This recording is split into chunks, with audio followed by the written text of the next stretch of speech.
Hello नमस्कार friends, मैं हूं अशोक गजा दुबई से। आपके सामने ये जो है ज्योतिष के बारे में कुछ जानकारी देना चाहूँगा।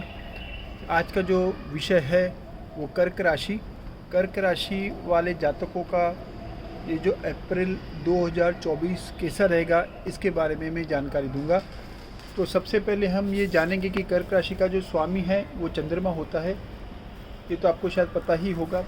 और तीसरे स्थान में जो अप्रैल में जो 1 अप्रैल को हम देख रहे हैं ग्रह जो है वो तीसरे स्थान में केतु है, ठीक है। फिर है अष्टम भाव में शनि और मंगल, फिर नवमें भाव में राहु, सूर्य और शुक्र, 10वें भाव में है बृहस्पति और बुध, ठीक है। ये है ग्रह की गोचर में जो है परिस्थिति है, जिसके हिसाब से मैं आपको आज कर्क राशि के जातकों का चंद्र राशि कर्क राशि के हिसाब से कैसा ये महीना रहेगा इसके बारे में जानकारी दूंगा। सबसे पहले हम बात करेंगे स्वास्थ्य के बारे में। तो चंद्र राशि के जातकों का स्वास्थ्य काफ़ी अच्छा इसीलिए रहेगा क्योंकि चंद्र राशि के जातकों के फर्स्ट हाउस के ऊपर कोई भी अशुभ ग्रह की दृष्टि नहीं है।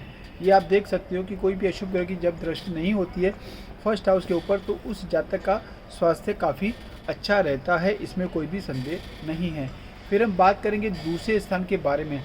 दूसरा स्थान जो है वो धन भाव है, धन का स्थान है। दूसरे स्थान का जो स्वामी है वो है सूर्य। दूसरा स्थान जो है इससे घर भी देखा जाता है, परिवार भी देखा जाता है। तो इसका जो स्वामी जो है सूर्य है वो भाग्य स्थान में बैठा हुआ है।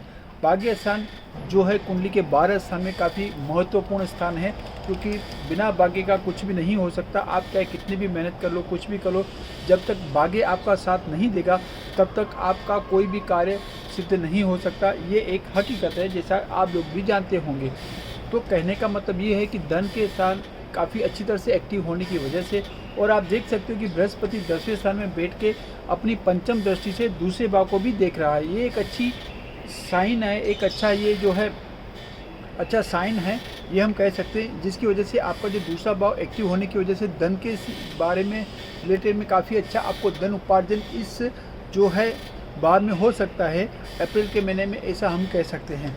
अभी हम बात करेंगे तीसरे स्थान के बारे में। तीसरा स्थान जो है वो है पड़ोसी का स्थान। तीसरा स्थान है छोटे भाई बहन का स्थान। तीसरा स्थान है छोटी मुसाफरी का स्थान है। और तीसरा स्थान है पराक्रम और साहस का स्थान।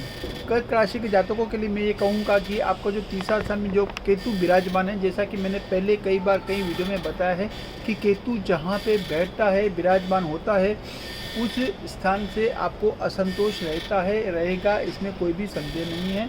चाहे अब आपकी जन्म कुंडली में केतु जहाँ पे बैठा हो, आपको आप देखना कि उस स्थान से रिलेटेड आपको असंतोष रहेगा। अगर आपके सप्तम भाव में है तो पति या पत्नी से असंतोष रहेगा।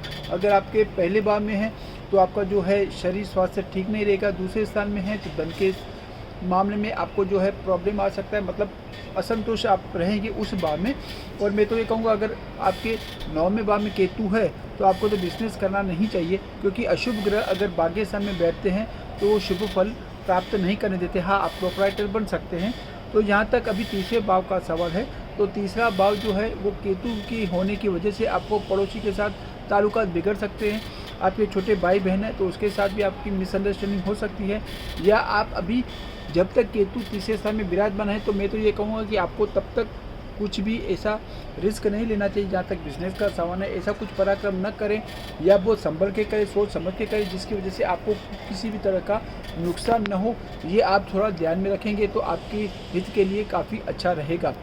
अभी हम बात करेंगे चौथे स्थान के बारे में। चौथा स्थान जो है माता का स्थान है, चौथा स्थान है सुख स्थान है, तो चौथा स्थान है मकान का स्थान है। चौथे स्थान से ये देखा जाता है कि इसका स्वामी है वो शुक्र है, और वो शुक्र जो है वो आपके भाग्य स्थान में विराजमान है। जब भी कोई ग्रह पहले भी जैसा बताया था कि भाग्य स्थान में बैठता है तो उसका शुभ फल प्राप्ति होता है। और आप देख सकते हो कि 10वें स्थान में बृहस्पति बैठ के वो अपनी सप्तम शुभ दृष्टि से ये चौथे भाव को देख रहा है, जो कि काफ़ी अच्छी बात है। तो आपको चौथा जो घर है, आपका जो मकान है, उसके रिलेटेड आपके कार्य हो सकते हैं। अगर आपने कुछ भी रिनोवेशन का कार्य करने का अगर सोचा है तो 100% आप 25 अप्रैल तक, जब तक बृहस्पति ये 10वें स्थान में विराजमान है, आपका 100% रिनोवेशन का काम हो जाएगा। अगर आप कोई मकान खरीद करना चाहते हैं तो 100% आपका 25 अप्रैल तक मकान का योग जो है, इसकी वजह से आपका मकान का कार्य संपन्न हो सकता है। इसमें कोई भी संदेह नहीं।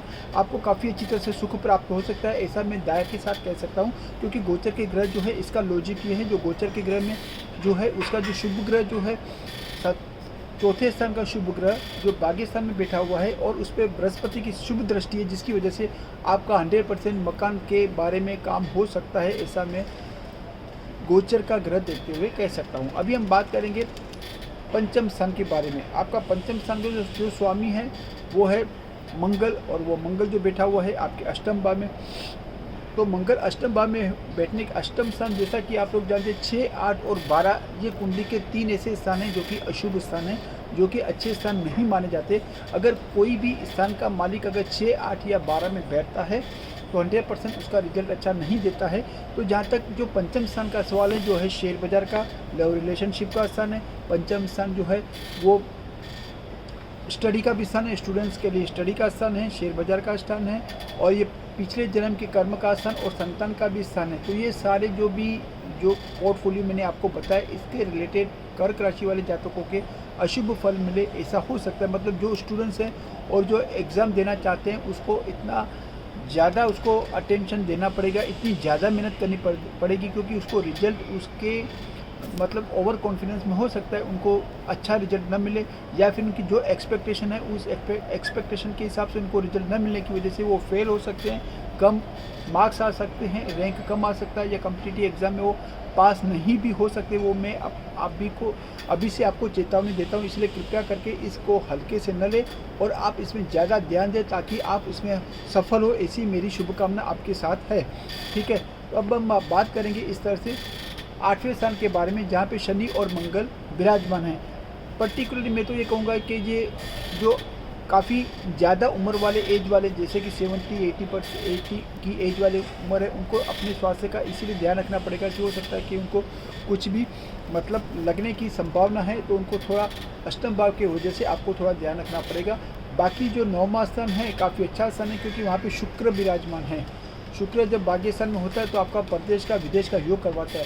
अभी जो भी जातक जो है विदेश जाना चाहते हैं, कर्क राशि के जातक है, उनका अभी काफ़ी अच्छी तरह से शुक्र एक्टिव हो चुका है और आपको विदेश का योग की पूरी संभावना नज़र आ रही है। अगर आप चाहें तो आप विदेश जा सकते हैं और उसमें विदेश में जाने से आपका जो कार्य है वो सफल हो सकता है और आपका अच्छा फ्रूटफुल रिजल्ट इसमें मिल सकता है। ऐसा गोचर के ग्रह देखते हुए हम कह सकते हैं, क्योंकि वहाँ पे शुक्र के साथ साथ हालांकि राहु भी है, राहु और शुक्र और सूर्य भी है, लेकिन शुक्र की वजह से आपका विदेश का जो काम है वो सिद्ध हो सकता है, ऐसा मैं कह सकता हूँ।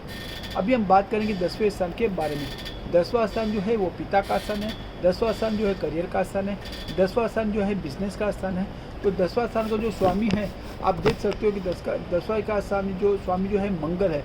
वैसे देखा जाए तो मंगल जो है वो मंगल 8वें भाव में विराजमान है। तो बिज़नेस के रिलेटेड में ऐसे कह सकते हैं कि आपको बिज़नेस जो है काफ़ी सोच समझ के इसीलिए करना पड़ेगा। हो सकता है कि बिज़नेस में आपको लॉस ना हो, आप बिज़नेस पार्टनर के ऊपर कुछ ज़्यादा विश्वास करेंगे तो जिसकी वजह से आपको लॉस भी हो सकता है।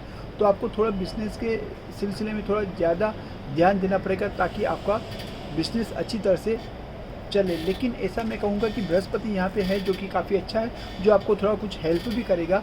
पिता के साथ आपके ताल्लुकात काफ़ी अच्छे रहेंगे। बुध भी यहाँ पे है, तो बुध जो है व्यापार का भी कारक है। तो जो मार्केटिंग के लोग हैं या फिर जो ऐसे लोग हैं जो एजेंसी चलाते हैं, उनके लिए काफ़ी अच्छा समय है, वो काफ़ी अच्छे से धन उपार्जन कर सकते हैं, क्योंकि बृहस्पति 10वें स्थान में बैठ के दूसरे स्थान को भी देख रहा है, दूसरा स्थान जो कि धन का स्थान है।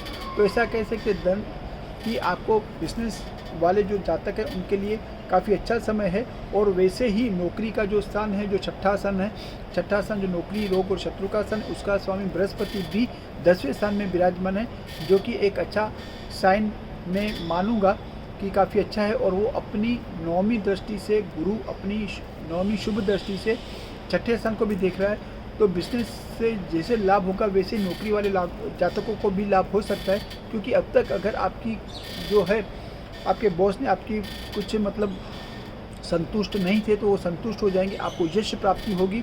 आपको अगर प्रमोशन ड्यू है तो प्रमोशन का भी चांसेस है। अगर आप अपने घर से कुछ ज़्यादा दूर गए हैं, ट्रांसफ़र आप चाहते हैं कि आप घर के नज़दीक हैं, तो वो भी कार्य हो सकता है। इन शॉर्ट कह सकते हैं कि नौकरी के सिलसिले में काफ़ी अच्छा योग बन रहा है। 25 अप्रैल तक बृहस्पति जब तक 10वें स्थान में विराजमान है, आपके कार्य सिद्ध होंगे, ऐसा मैं ज्योतिष के गोचर ग्रह को देखते हुए कह सकता हूँ। कुल मिला के ऐसा कह सकते हैं अप्रैल के महीने में आपको पंचम स्थान जो है थोड़ा वीक है, स्टूडेंट्स को थोड़ी ज़्यादा ध्यान देना पड़ेगा। अदरवाइज मकान का जो कार्य है आपका संपन्न हो जाएगा।